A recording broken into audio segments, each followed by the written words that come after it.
The headlines at 5. The B.S. Yediyurappa, sworn in as Karnataka's Chief Minister, says he will prove to the majority well before 15 days that have been granted to his party.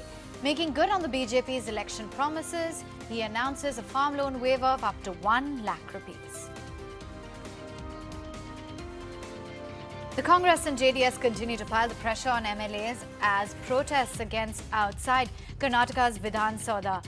The drama spills over to Goa, Meghalaya and Manipur, where the Congress, claiming to be the single largest party, will stake claim to form the government. Midnight drama in the Supreme Court before the early morning green light to Yediyurappa. The top court says the government formation in Karnataka will be subject to the final outcome of the case. Court also asked Yediyurappa to submit his letter to the governor, staking claim to form the government. Congress JDS move a fresh plea seeking a stay on the appointment of the nominated member. Spotlight on PSU banks as the banking secretary meets 11 lenders under RBI's prompt corrective action. This comes days after Dena Bank became the first commercial bank to be banned by the RBI from issuing any new loans. Interim Finance Minister Piyush Goyal expresses confidence on the PSB's ability to tide over the ongoing NPA crisis. In his first media interaction since taking over, FM Goyal says the government will lend full support to get the banks out of corrective action. He also praises the RBI for finally playing its part in regulating banks. Market regulator SEBI pulls up PNB for failing to make proper disclosures on the exchange. In a warning letter to the PSU bank, SEBI says PNB failed to disclose a 280 crore rupee fraud in the December quarter. And oil rises to $80 a barrel for the first time in 4 years. The French energy giant Total announced it would withdraw from an Iranian gas deal before the end of the year unless it gets a waiver.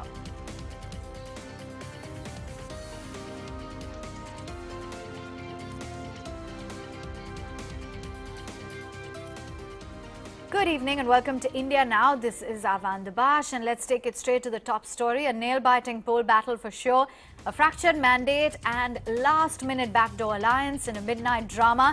Nothing could stop the BJP staking claim to form a government in Karnataka. BJP's B.S. Yediyurappa was sworn in as the 23rd Chief Minister of the state this morning after the Governor Vajubhai Vala invited the Saffron Party first to form its government. It was a low-key affair with Union Ministers J.P. Nadda, Dharmendra Pradhan and Prakash Javadekar present at the Raj Bhavan in BSY's oath-taking ceremony. Shortly after taking the oath, Yediyurappa announced a farm loan waiver up to 1 lakh for farmers in the state.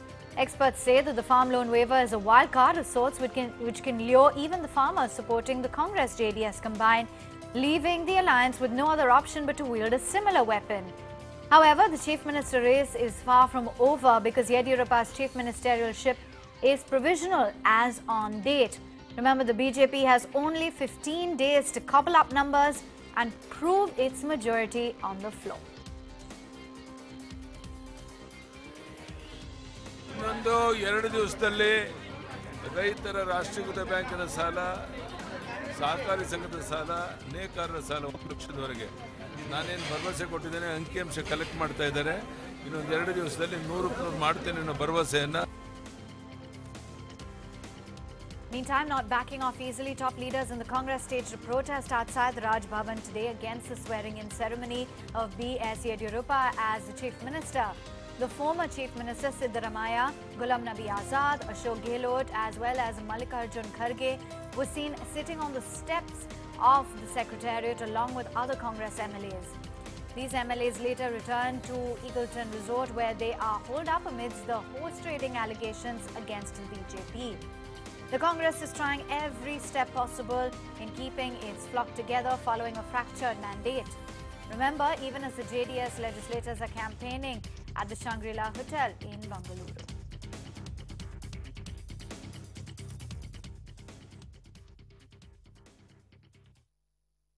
With swearing in of B.S. Yediyurappa as a one-day Chief Minister, in light of the clear-cut direction in an overnight detailed hearing by the Supreme Court of India and virtually in defiance thereof, Governor has proved that he will trample upon the Constitution, he will subjugate democratic values, he will demolish established precedents and dicta of the Supreme Court, and he will still install, even for one day, a BJP chief minister working as BJP Karyakarta.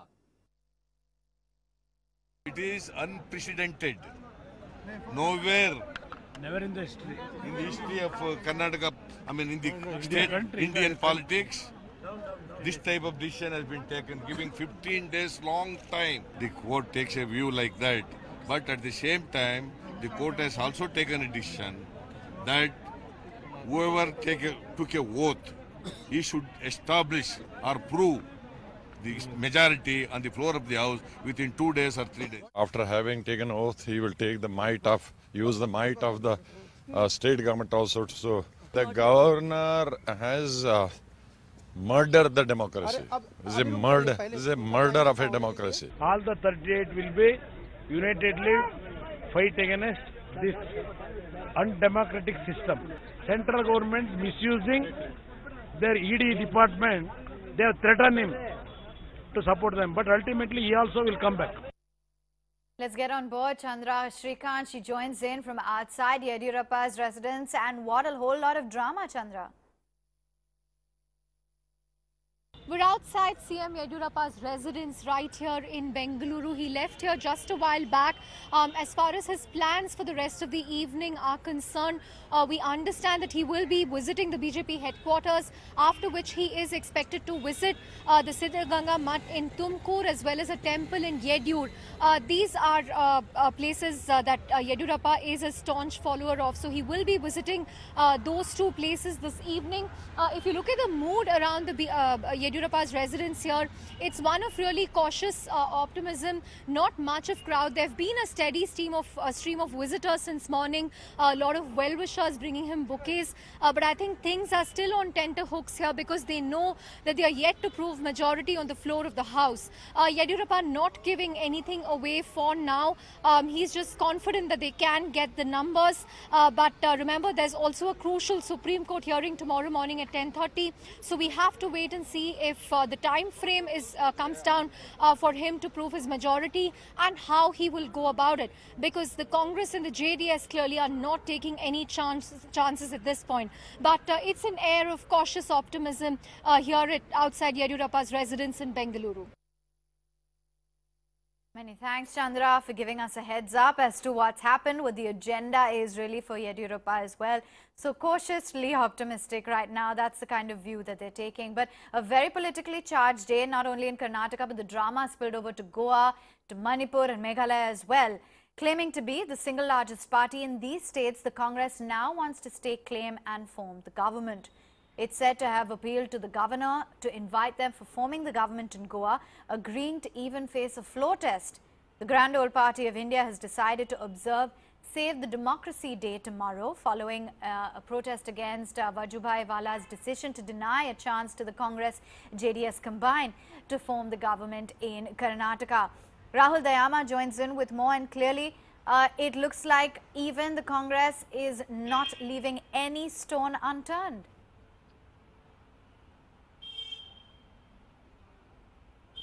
You know, the political drama is definitely spilling beyond Karnataka, because in Goa, you know, MLAs, Congress MLAs have sought time from the governor. In Bihar as well, RJD with Congress is taking claim to form the government. Well, this in spite of the government being there present, BJP has formed the government in Goa with the coalition. In Bihar also, we've seen JDU and BJP really get together. So, you know, we will have to see how this pans out. But really now Congress waking up to the fact, because because previously their argument was that in Goa and Manipur and Meghalaya we saw a coalition majority government being invited by the governor, but here in Karnataka, after Vajubhai Vala invited the single largest party, giving them 15 days to form the government, they say why shouldn't we as the single largest party stake claim to form government in several states. So clearly the drama is spilling by. Congress is upping the ante. They staged massive protest here in Vidhan Sauda. We saw senior leaders be part of it, Ghulam Nabi Azad, Ashok Gehlot as well, and we're seeing those protests spill over to Mumbai as well, with Congress leaders taking to streets. So clearly now Congress suddenly waking up, realizing that they should up the ante not only in Karnataka but other states. Also the big challenge for Congress and JDS combination here will be to keep their numbers intact and not let Yediyurappa really prove his majority on the floor of the House. Thanks very much for giving us those details. So clearly this is spilling over outside of Karnataka and the Congress is ready to stake their claim in Goa. Meantime, the Congress resident Rahul Gandhi has accused the BJP and the RSS of capturing India's institutions by filling them up with their men. In fact, he went on to say the freedom of the judicial institution was being interfered with and India's conditions seemed more like Pakistan. Let's listen. Supreme court के 4 जज press के सामने जाके खड़े होते हैं और कहते हैं, जनता से कहते हैं कि हमें आपकी जरूरत है, हमें दबाया जा रहा है,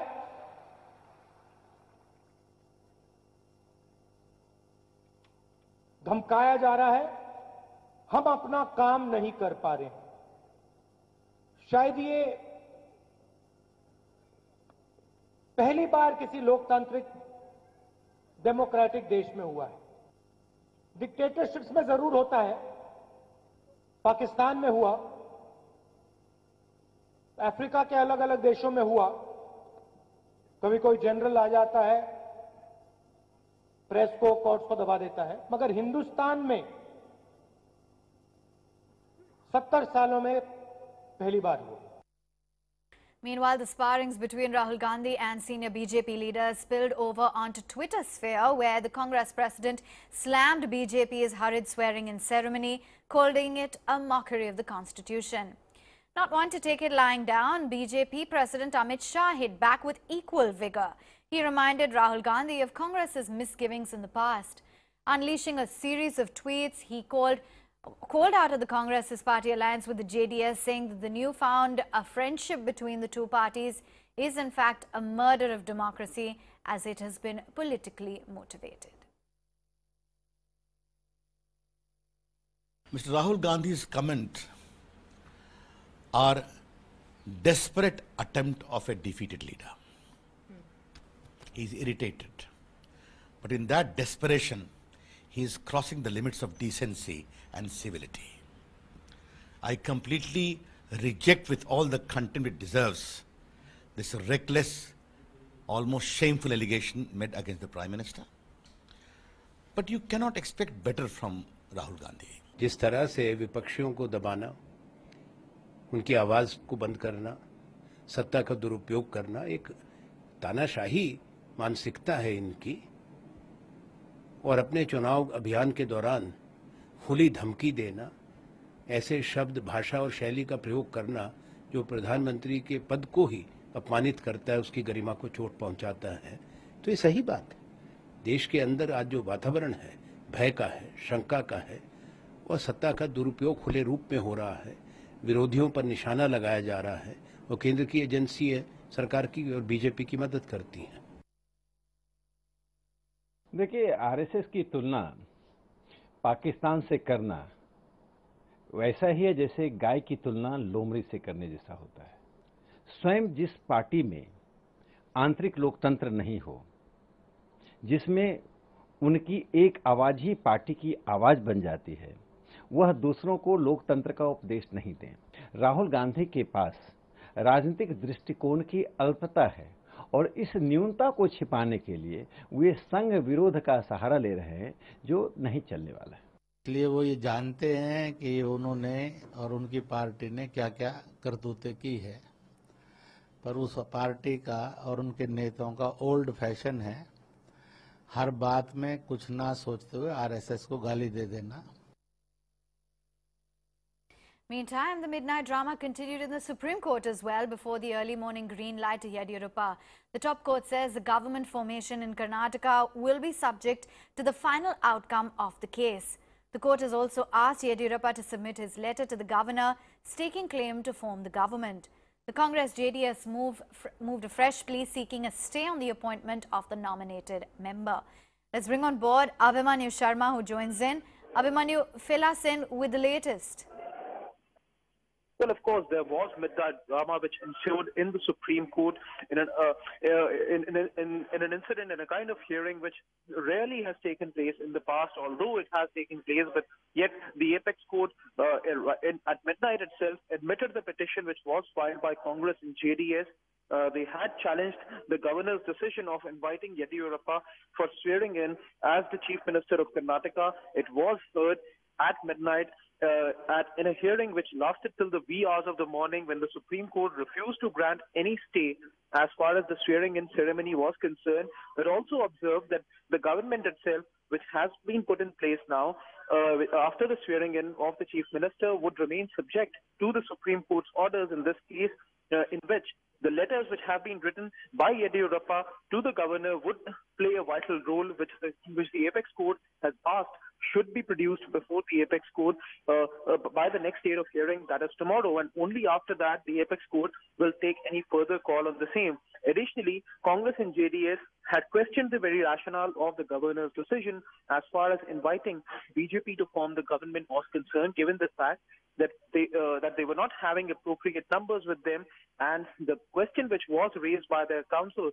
in the Apex Court was whether a window of 15 days which was being given can be used as an opportunity for horse trading in order to influence the MLAs, the elected representatives, by any sort of bribes or enticement. Now, something what remains to be seen is in what light any such arguments which have been submitted by Congress and JDS would be treated by the Apex Court. On the other hand, it was also submitted from the Attorney General's side that there was no reason to believe that the governor's decision should be treated malified at the outset itself. However, all these arguments would be taken into consideration along with one of the vital parts of this entire case, which certainly would comprise of the letters which have been written by Yediyurappa to the governor as far as the Supreme Court's examination of this entire case is concerned. Thanks for joining in, Abhimanyu, and giving us all of those details. In fact, let's cut across to RJD leader Tejaswi Yadav addressing a press conference. लोकतंत्र का धजिया उड़ाया जा रहा है, हम वहां ध्यान देंगे कि क्या हुआ, कौन किसका किया हुआ है, उस पर जाएंगे। हम अपना संविधान बचाने के लिए, देश हित के लिए लड़ाई लड़े हैं कि हम कौन किसको समर्थन क्या किया, अजम्पशन पे हम चले जाएं। तो हमारे सामने जो प्रॉब्लम जो है, जो देश के सामने जो सबसे बड़ी प्रॉब्लम है, उसको हम लोगों को सॉल्व करना चाहिए। ये देश इलेक्शन होते हैं, मैंडेट चुना जाता है, पार्टी मुख्यमंत्री बनता है काम करने के लिए, ना कि खाली शपथ लेने के लिए, ओथ लेने के लिए। बीजेपी के लोग खाली चुनाव में रहते हैं और भाषण देते हैं, करनी में कुछ नहीं, जीरो रहते हैं। प्रधानमंत्री आंकड़ा जब भाषण देते तो सारा गलत रहता है। विदेशों में भाषण देकर के आ जाता है कि 600 करोड़ आबादी है हिंदुस्तान की, कोई सवाल नहीं उठाता है।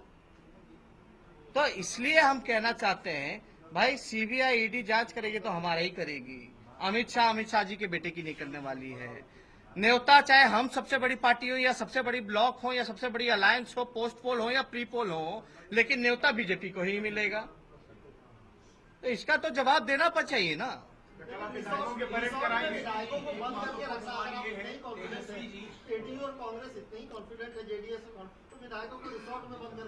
अरे they can go to any extent.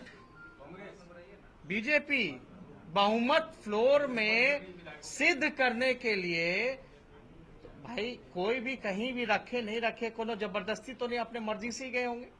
हम तो कांग्रेस के विधायकों का भी स्टेटमेंट सुने तो मर्जी से ही गए होंगे। They want to be together. कल को कुछ भी कर सकता है, लोग कुछ भी कर सकता है। कल को गौरी लंकेश का हत्या हो सकता है, जजेस की हत्या हो सकती है, तो कुछ भी हो सकता है। इसका जवाब दे कौन लेगा? सीबीआई क्यों लगाया जाता है? मतलब कि हर एक उपाय करना जिससे कि मौजूदा विधायक जो नए चुने आए हुए हैं वो डरे। सरकार में इसलिए आना चाहते हैं ताकि लालच दे, हम तुमको ये बना देंगे, हम तुमको वो बना देंगे, तुम इतना पैसा रख लो, हॉर्स ट्रेडिंग करेंगे, उससे नहीं मानेंगे तो सीबीआई ईडी लगाएंगे, और उससे भी नहीं माने तो पता नहीं क्या करेंगे। तो कल आप गवर्नर से मिलने जाएंगे तो सारे विधायक आपके साथ जाएंगे वहाँ? कल आप गवर्नर के सामने में अपना पैरेड कराएंगे, अपने विधायकों की संख्या वहाँ रखेंगे? अभी जितने, ये तो स्पष्ट है, ऑन द फ्लोर टेस्ट हुआ था, वोट हम लोगों का भी सामने है, उन लोगों का भी सामने है, लेकिन निर्णय पहले हम लोगों को बुलाना चाहिए था, इसका मेरा सवाल है। फ्लोर टेस्ट में ये साबित हो गया कि हमारे पास कितने विधायक, यानी सिंगल लार्जेस्ट पार्टी मान गए आप कि हम we are the single largest party and single largest pre poll alliance, तो उस नाते तो हमको नेता मिलना चाहिए था, लेकिन नहीं मिला। अब मान लीजिए परीक्षा हो रही है या किसी भी चीज की, जिसका ज्यादा नंबर आया तो उसको पहले प्रायोरिटी दीजिएगा कि पहले वाले को इनवाइट कीजिएगा किसी भी चीज के लिए। अब वो उस इंटरव्यू में पास करता है नहीं करना वो तो बात की बात है, लेकिन जब शॉर्टलिस्ट होगी तो सबसे बड़ी पार्टी या सबसे बड़ी अलायंस को आप बुलाओगे ना। हम, मेरा इंटरव्यू होगा तो हम फ्लोर टेस्ट पे हमको मौका मिले तो हम करेंगे, और हम इसमें भी दावा हम कर सकते हैं कि जनता दल यूनाइटेड और बीजेपी के कई विधायक जो नाराज हैं क्योंकि बिहार को विशेष राज्य का दर्जा नहीं मिला, विशेष पैकेज नहीं मिला, मोतिहारी में चीनी नीर का चाय पीने वाले थे प्रधानमंत्री जी, वैसे ही ठप है, बाढ़ का राहत का पैसा नहीं मिला, सौतेला व्यवहार हो रहा है। हम तो ये भी चाहेंगे, महत्वपूर्ण बात है कि बिहार के मुख्यमंत्री नैतिकता के आधार पर चुप्पी तोड़े। मुख्यमंत्री जी आप चुप क्यों हैं? चाचा आप मुंह खोल करके बोलिए कि संविधान का किस तरीके से लोकतंत्र का मजाक बनाया जा रहा है, धज्जियां उड़ाई जा रही है।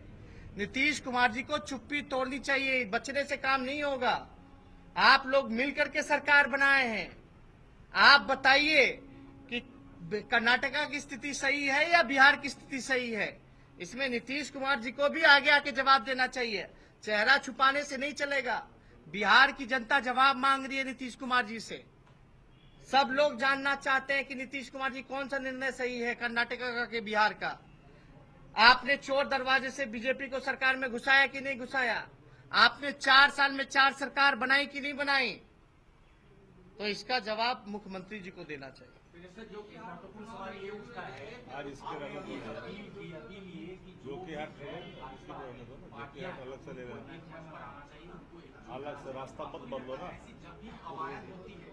उसमें सबसे बड़ी चुनौती खुद कांग्रेस पार्टी खड़ी करती है। 2014 का ही संदर्भ ले लीजिए, किस तरीके से लालू प्रसाद यादव को। देखिए शुरू से हम लोगों का ये मानना था, अभी से नहीं, जब से हम लोगों ने बिहार में महागठबंधन बनाया था 2015 से, तब से हम लोगों का मांग था कि सब विपक्ष के लोग गोलबंद हो। और आप देख लीजिए चाहे महाराष्ट्र हो, महाराष्ट्र में विपक्ष अलग लड़ी तो हार का सामना करना पड़ा, झारखंड में अलग लड़ी तो हार का सामना करना पड़ा। आप देख लीजिए बाय इलेक्शन में भले ही कांग्रेस लड़ी, यूपी में अभी जो इलेक्शन हुआ था तो कांग्रेस को जो भी वोट आई, लेकिन अगर कर्नाटका में भी अगर जेडीएस और कांग्रेस प्री पोल अलायंस अगर हो जाता तो मुझे नहीं लगता कि बीजेपी का 10 सीट भी आता। Allegations continuing to fly left, right and centre. There, Tejasvi claiming that the RJD is the #1 party in Bihar. Completely out of time, we've got the Money Shits, a special on frauds and how to stay protected, coming up right after this break.